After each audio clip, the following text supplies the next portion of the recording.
Hey everybody, Jen here from Ever After in the Woods. Today we're making a blank luggage tag, or it could even be a bag tag.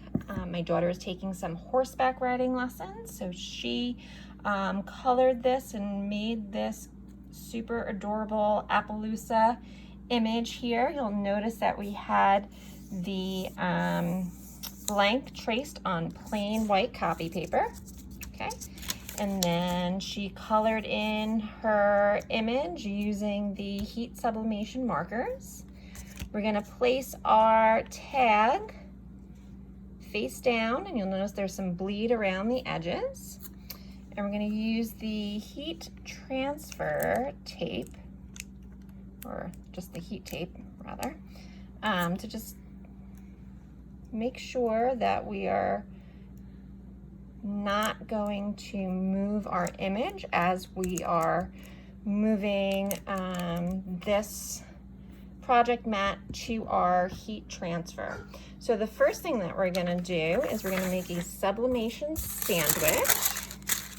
So we're gonna put down a blank piece of sublimation paper.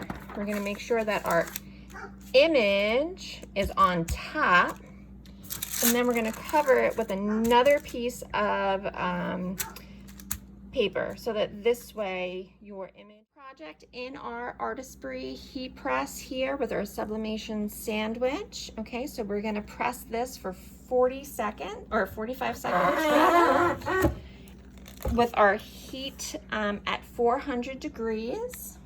Okay, the best part about having this heat press is that it counts down the time for you. You don't need any special timers or anything like that.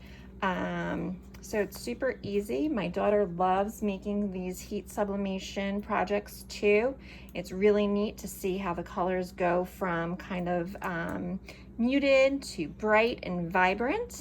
So I'll be curious to see how great the Appaloosa comes out on her bag tag. So this way we can put it onto her horseback riding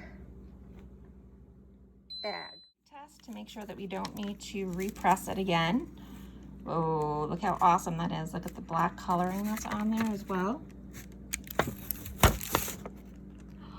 Whoa, what a sweet looking Appaloosa. Look at that bright and vibrant color that's on there. I love it.